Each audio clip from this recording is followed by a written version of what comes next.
Ya, selamat pagi semuanya. Salam Pagi sejahtera. Pak, pagi Pak. Oke, ini sesuai request ya, sesuai permintaan untuk dikuliahkan secara online, kita fasilitasi gitu ya. Harapannya memang nggak ada kendala apapun, baik online maupun offline, karena sudah beradaptasi di pandemi kemarin. Baik yang mungkin sudah di masa kuliah maupun yang mungkin masih di sekolah menengah atas waktu itu. Oke, untuk pagi ini kita masih berada di lingkup sifat-sifat litologi, cuma mungkin yang ini akan lebih fokus di bagian sifat litologi untuk media pengaliran air.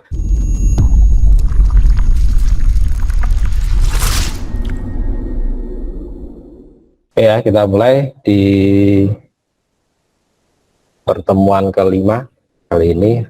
Di sini sifat batuan sebagai media aliran air tanah ini ada beberapa sifat yang nanti salah satunya dipraktekkan juga di praktikum untuk yang permeabilitas, juga bisa tercover juga nanti ya. Kemudian ada kapasitas jenis, keterusan atau transmisivitas, sama koefisien cadangan air. Nah, yang biasa dilakukan di dunia profesional, di kerja gitu ya, itu biasanya selain mencari potensi, ini juga mencari nilai permeabilitas. Jadi kalau kemarin yang 2 minggu lalu porositas itu diartikan persentase lubang antar pori atau besarnya pori ya, pori dalam satu material. Kalau yang ini diartikan kemampuan untuk meloloskan air atau melalukan cairan. Jadi di sini nanti nilai yang lebih tinggi tentunya lebih bagus, karena bagaimanapun juga yang sebagai penyimpan di bawah tanah sana, kalau airnya mudah mengalir, mudah dilalukan, berarti memang tempatnya itu bagus sebagai potensi air. Kita tidak bicara dulu yang debit atau potensinya, tapi setidaknya dari materialnya ini cukup baik untuk menyimpan air. Nah, yang punya sifat seperti ini tentunya ada pengaruh dari besar butirnya juga, tipenya kayak apa. Kalau kemarin saya selalu membandingkan pasir dengan lempung. Ya, ini sama juga, pasir dengan lempung. Kalau kemarin masih ingat, di lempung meskipun lebih kecil ya ukurannya, tapi secara sifat dia punya sifat yang lebih buruk daripada pasir untuk media penggantar maupun media penyimpan air tanah. Di sini juga sama, nanti yang pasir ini akan lebih baik sifatnya ya, sifatnya akan lebih baik.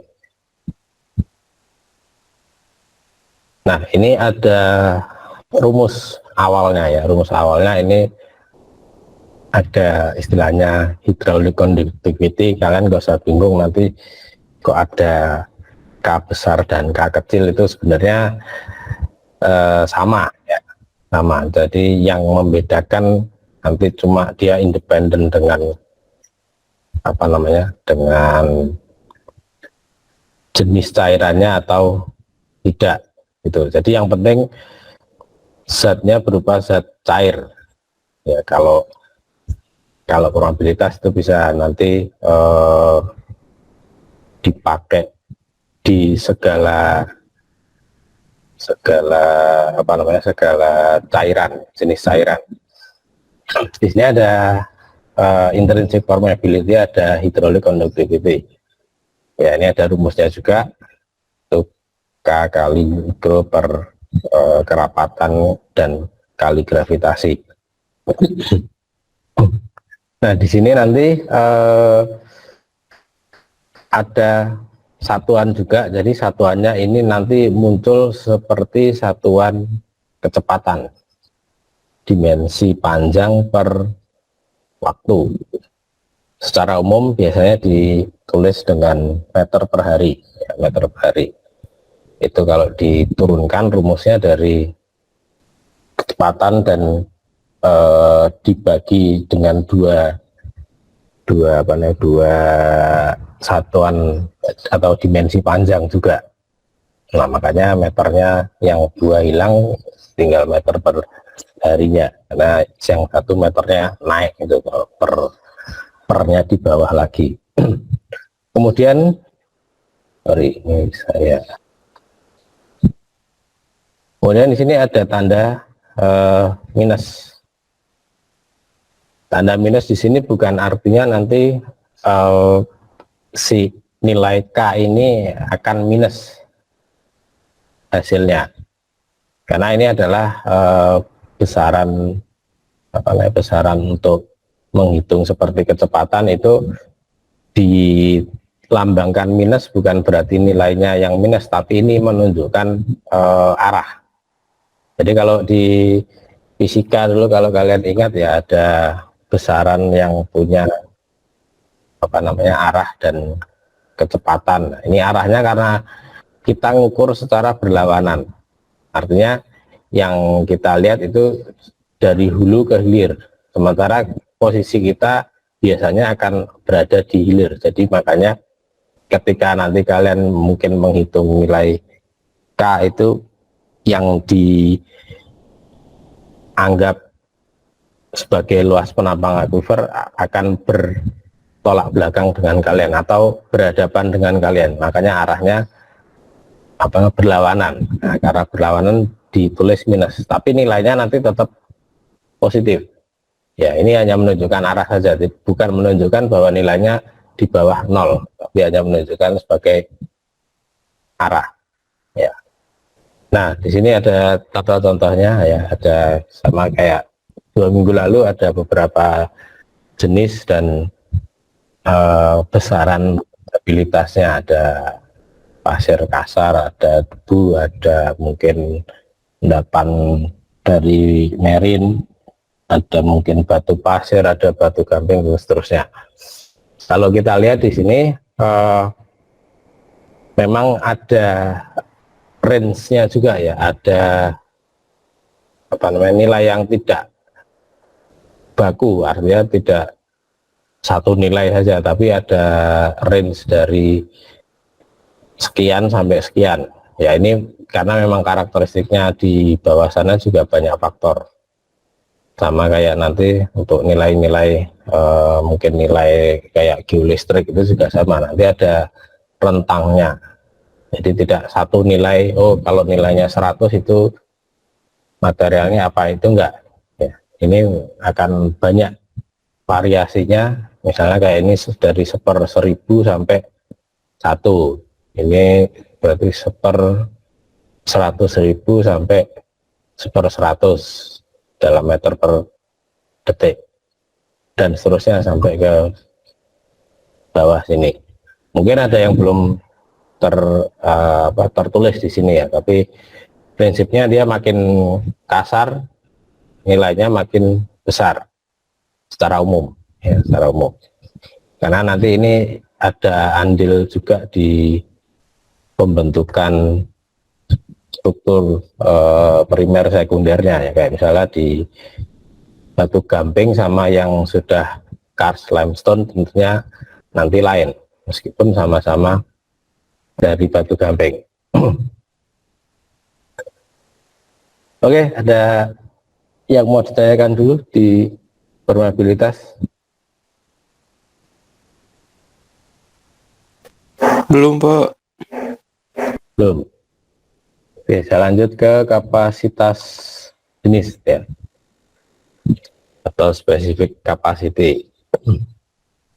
Jadi ini kalau diartikan adalah debit yang bisa didapat atau diperoleh dari setiap penurunan air tanah, baik yang nanti di bebas maupun tertekan.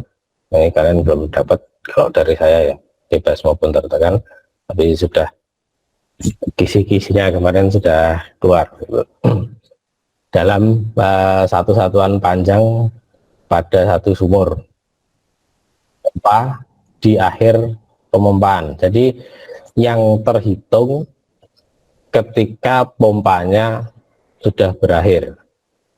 Gambarannya kayak di sini ya, di gambar ini. Ini muka air ketika awal sebelum dipompa. Ketika ini dipompa dengan debit tertentu, ini akan turun. Ya, si air akan turun.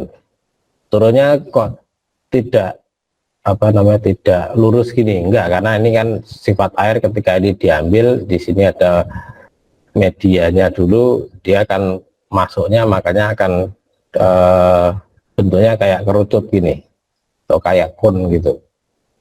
Nah, yang terhitung di kapasitas jenis ini di sini ngambilnya. Jadi ini satuan luasnya tadi, ini debitnya tadi, kemudian berapa sih kapasitasnya yang ini, yang terhitung di sini. Nah, ini yang nanti sebagai kapasitas jenisnya. Ya, jadi bukan ngitung debitnya atau ngitung luasnya, tapi ngitung nanti di debit yang bisa terambil di sini. Ini berapa gitu. Oke, di kapasitas jenis ini nanti tetap membutuhkan data debit pengumpaan yang untuk ngambil airnya ini, yang debit di sini nih, yang untuk ngambil. Jadi ini kalau kita belajar lebih jauh di air tanah, memang alat pompa itu bisa dikatakan wajib punya gitu, meskipun mungkin dengan daya yang enggak terlalu besar, tapi kalau ke lapangan itu kalau bisa memang sudah ada pompanya gitu, karena mengantisipasi sumur yang kita uji belum pakai pompa misalnya. Kalau di daerah-daerah tertentu mungkin tidak mudah untuk ditemukan pompa, mungkin dia masih pakai timba atau mungkin dari cara yang lain gitu. Nah, ini kita hitung debitnya bisa dengan nanti debit secara volumetrik. Jadi kalau sebelum mengukur gitu ya, misalnya pompanya sudah nyala, itu mungkin airnya yang dari keluar pompa tadi itu diwadahi ember gitu ya, kemudian ada stopwatch. Embernya kita sudah tahu kapasitas maksimalnya berapa, misalnya 30 liter itu ember-ember yang biasa digunakan atau yang mungkin ember sumur itu bisa gitu. Yang penting kita tahu kapasitasnya berapa, terus ketika airnya mulai keluar kita hitung dengan stopwatch atau pengukur waktu. Ketika sudah penuh kita stop ya, nanti kan ketemu tuh sekian liter terisi dalam misalnya 5 detik gitu. Misalnya 30 liter ember penuh terisi dalam 5 detik, berarti kita tahu nanti per detiknya itu berapa liter, berarti 6 liter per detik debitnya ya. Kemudian kalau drawdown penurunan MAT atau piezometrik, jadi kalau MAT dia aquifer bebas, piezometrik ini di yang tertekan. Nah, ini cara ngitungnya gimana? Sebenarnya kalau alat yang konvensional itu ada alatnya juga ya, nanti terhitung tergambar di kertas gitu. Cuman ketika zamannya ini berubah, ada nanti alatnya khusus bisa tahu secara real time. Yang penting sudah di setting dulu, ya sudah di setting dulu seberapa besar turunnya. Jadi kita bisa lihat langsung di komputer, bisa di download juga. Ya itu logger namanya. Kalau yang dulu namanya AWLR, Automatic Water Level Recording. Biasanya masih kita temui di kayak di sungai ya, mencatat perubahan atau naik turunnya muka air. Air itu bisa tercatat di situ. Oke, lanjut ke transmisivitas. Jadi kalau yang permeabilitas tadi itu kemampuan si penyusun untuk melewatkan air. Kalau yang SQ ini atau kapasitas jenis ini adalah yang bisa dipompa dalam penurunan tertentu di sini. Kemudian kalau yang ini adalah air yang bisa melewati atau mengalir dalam satu luasan dengan dianggap gradien hidrolik atau kemiringan airnya ini horizontal. Nah, ini nanti akan terlihat dengan nilai K yang berbanding lurus dengan si T ini atau dari tebal akuifernya. Sederhananya rumusnya hanya K kali B saja. Tapi ini ketika kita mencari transmisivitas tentu ada data yang juga harus kita punya, nilai K besar dan B kecil ini. Ya kalau K tadi kita bisa melihat ke atas ya, slide sebelumnya. Kalau B ini nanti dari mana? B bisa macam-macam ya caranya. Tebal akuifer itu bisa cari dari data sekunder maupun primer. Kalau primer ya kita ke lapangan langsung dengan uji biasanya dengan metode geofisika ya, dengan geolistrik, dengan mungkin geosonar dan lain sebagainya. Kita bisa lihat memodelkan nanti ya bentuknya kayak apa, tebalnya berapa. Kemudian kalau data sekunder ya nanti kita cari referensi yang valid, yang menunjukkan itu ada di daerah tersebut ya, daerah yang bersangkutan yang mau diambil nilainya. Kalaupun nilai K tadi ini mau pakai data sekunder itu juga masih bisa sebenarnya dengan mengetahui material penyusun akuifernya, karena tadi kan ada ada jenis material dan ada nilainya. Nah, itu bisa saja dipakai, jadi tidak harus pakai data primer. Memang kalau yang valid pakai data primer karena kita bisa tahu angka pastinya langsung itu di angka berapa gitu. Karena kalau nilai K masih ada rentang yang cukup besar ya, misalnya tadi 1.000 ke 1/10 gitu ya, itu kan ada satu pangkat 10 yang nanti saya mau menentukan berapa 0,1 sampai ke 0,01 gitu ya, itu akan banyak pertimbangan. Tapi memang di penelitian tertentu nilai K itu sudah bisa dipakai kalau memang tempatnya sama.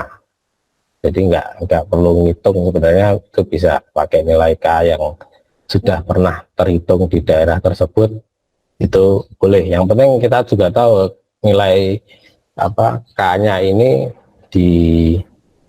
didapat dari mana gitu. Kalau dengan data primer ya tadi dengan hampir sama dengan yang ini, dengan cara dipompa. Nanti ada hitung-hitungannya, kalau nggak salah di praktikum itu kalian bisa lihat rumusnya, memang rumusnya panjang gitu ya, tapi tidak melihat panjangnya si rumus, tapi kalian melihat faktor-faktor yang berpengaruh di situ salah satunya adalah sumur. Dimensi sumur itu juga nanti berpengaruh. Dalamnya sumur juga berpengaruh. Makanya kemarin ketika lapangan pun ada data kedalaman yang mungkin kalian belum tahu untuk apa kedalamannya. Kedalamannya mungkin hanya yang penting nanti kita bikin flownet gitu. Tapi sebenarnya di luar itu masih bisa dipakai untuk ngukur-ngukur seperti nilai K ini tadi. Ya, kemudian ini satuannya nanti meter kuadrat per hari atau dimensi panjang kuadrat per waktu. Ada meter kuadrat per hari. Jadi kalau yang ini nanti digambarkannya itu adalah dari kayak balok atau kubus, ya biasanya sih balok, kita pemodelannya kayak balok gitu. Balok itu nanti di bagian yang sampingnya yang sebagai tempat lewat air, ya, sebagai tempat lewat air itu yang nanti kita pakai di situ, di nilai T ini tadi. Kemudian di sini ada kaitan dengan parameter yang lain ya, ini dengan debit. Kalau di sini ada penjabaran rumus apa namanya, nilai T itu berbanding berbalik dengan gradien dan luas penampang, sehingga nanti didapat nilai T yang ada kaitannya juga untuk air minum dan mungkin untuk yang lain irigasi. Nah, kalau dilihat dari angkanya sih memang yang lebih kecil bisa untuk air minum ya, yang plus minus 5 itu meter kubik per jam per meter tadi. Tapi kalau dia bisa lebih besar, itu bisa untuk pakai yang lain.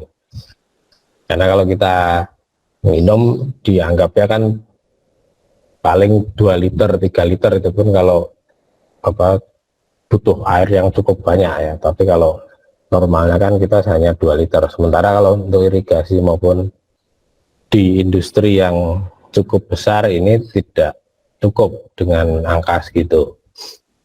Butuh yang lebih besar lagi. Oke, selanjutnya storage atau koefisien timbunan. Jadi ini adalah volume yang nanti dilepaskan dari muka air tanah atau piezometrik saat mengalami penurunan pada jarak tertentu. Nilainya 5 kali 10 pangkat min 5 sampai ke 5 kali 10 pangkat min 3. Itu yang di aquifer tertekan. Untuk aquifer bebas nanti nilainya tergantung dari SY ya, atau nilainya adalah yang SY yang kemarin sudah saya jelaskan juga. Jadi bisa dipakai nilainya nanti berapa sih yang tersimpan secara efektif gitu. Makanya kemarin ketika SY-nya itu besar ya berarti simpanannya bagus di sini, atau storage-nya tinggi gitu. Tapi kalau di air tanah tertekan akan berbeda ya. Tapi kalau air tanah bebas kita bisa pakai SY. Nah, SY-nya memang mungkin nilainya 0,4, 0,3 gitu. Tapi kalau dikalikan dengan volumenya kan cukup besar juga. Ya, kalau di aquifer aquifer bebas seperti itu. S ini atau koefisien timbunan nanti pengaruhnya pun juga di bagian potensi atau jumlah air secara keseluruhan. Nah, karena si koefisien storage ini adalah bisa diartikan spesifik yang di aquifer bebas, dan itu tidak ada satuan atau tidak pakai satuan ya, kecuali nanti mungkin dibuat persentase sih masih bisa, tapi umumnya untuk ngitung-ngitung lebih mudah ya tidak pakai satuan. Jadi misalnya kalau SY nya itu 30% ya ditulisnya 0,3, 50% ya 0,5 dan seterusnya. Di sini nilai S ini sangat menentukan untuk jumlahnya air tanah. Salah satu yang bisa untuk menentukan itu ya nilai S ini, karena yang kalau terhitung hanya tempatnya saja, kita nggak bisa lihat atau nggak bisa tahu di tempat itu air tanahnya ada berapa secara efektif. Makanya kenapa yang aquifer bebas bisa pendekatannya dengan SY tadi, tidak perlu ngitung yang lain, cukup kita tahu SY-nya, kita sudah bisa tahu sebenarnya storage-nya di sana ada berapa. Nah, nanti di praktikum juga ada ini beberapa pengukuran untuk nilai S dengan COW atau TS, saya nggak tahu, nanti semoga semuanya dicoba ngitungnya. Hanya masukkan rumus saja, yang penting cermat melihat satuan gitu ya. Kalau satuannya masih belum sama, disamakan dulu, misalnya masih meter kuadrat per detik. Nah, detiknya dijadikan hari dulu ya, di berapa detik, 60 ke jam, kemudian jamnya kali 24 gitu. Yang 60 kali 60 kali 24. Nah, disamakan dulu yang penting. Kalau sudah sama nanti tinggal dilihat apakah bisa saling membagi nilai satuannya. Kalau bisa membagi nanti bisa hilang. Kayak misalnya ini yang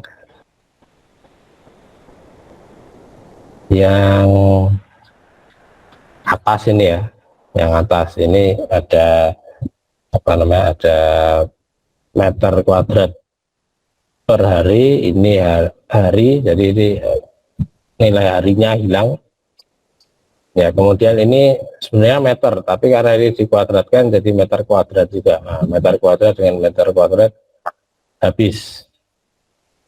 Nanti nilai U ini dicari dari grafik yang bisa dilihat di buku praktikum juga. Kemudian yang T tadi sudah ya, T besar sama T kecil. Jadi nanti kalian dalam prakteknya ini cuman melihat mana yang T besar, mana T kecil, mana R, mana nilai yang U ini.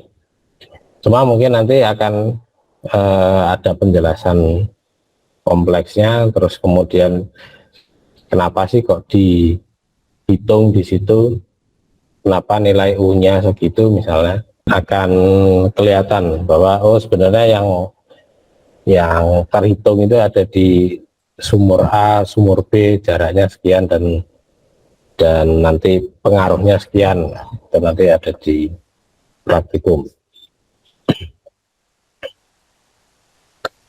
Oke, nilai S ini nanti ada kaitannya juga ya dengan nilai K tadi, nilai K besar tadi, kemudian transmisivitas sama ketebalan aquifer. Logikanya kalau semuanya makin besar ya dia akan makin tinggi juga storage-nya. Makin tebal aquifer kan berarti makin banyak tempat untuk nyimpan gitu ya. Kemudian nilai K juga sama, nilai T-nya tadi sebagai rumus juga untuk ngitung S-nya tadi.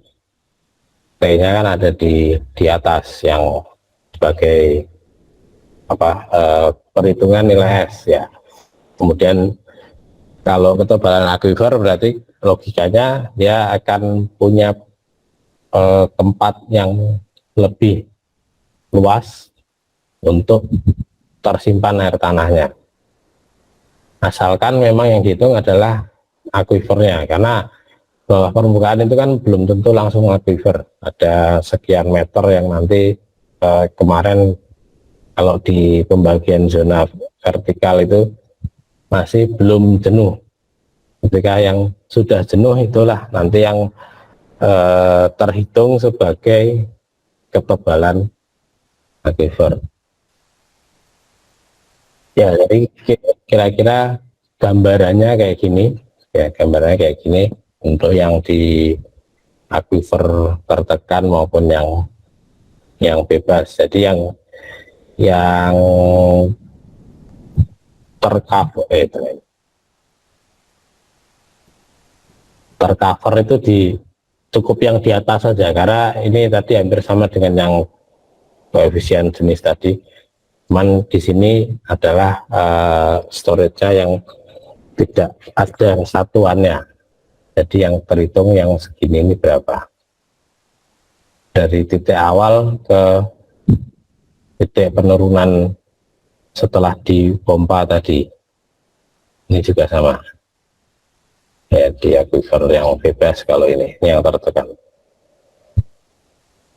Jadi nanti akan terlihat bahwa sebenarnya yang di akuifer bebas itu cadangan efektifnya hanya 20% dari total volume akuifernya misalnya.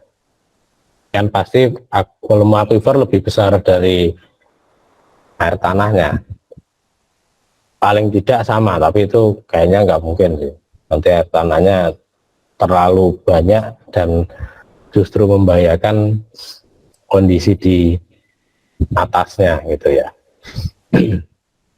Atau mungkin gambarannya kayak gini sih ya. Ini yang akuifer tertekan atau confine. Kalau confine ini atau tertekan ini dua lapisan kedap mengurung di situ. Ya, kemudian ini akan dipompa di sini. Ya, ini akan turun dari kondisi awalnya. Kalau ini yang masih ya, bisa dianggap yang di atas ini yang nanti terambil, kemudian ini akan turun. Nah, kemudian kalau yang di bawah ini akan jadi lapisan kedap. Nah, kalau yang untuk akuifer bebas itu tebal akuifernya nanti terhitung dari MAT sampai ke lapisan kedap yang paling bawah. Dari water table sampai ke impermeable. Itu tebalnya. Tapi kalau untuk yang akuifer tertekan itu nanti dari lapisan kedap ke lapisan kedap. Di sini. Karena yang masuk hitungan akuifer tertekan itu kan dibatasi 2 impermeable. Berarti yang dihitung dari impermeable ke impermeable. Tapi kalau yang dari bebas water table ke impermeable, nanti lebih jelasnya ketika bahasan khusus di akuifer. Sekaligus mungkin yang dulu pernah nanyakan tentang kondisi di bawah permukaan kok bisa beda-beda, atau mungkin kemarin praktikum kalian ada yang menemukan yang dulu juga sudah saya tanyakan kenapa kok bisa beda-beda, ya nanti gambarannya akan terlihat di situ. Mungkin secara pemodelannya, tapi kalau secara aktualnya di lapangan kan saya tidak terjun langsung melihat gitu ya. Itu mungkin ada keterbatasan data, tapi nanti nggak masalah, bisa dianalogikan seperti itu. Oke, ada pertanyaan sampai sini? Cukup Pak. Cukup? Belum ada Pak. Cukup. Nanti pertanyaannya di ujian ya.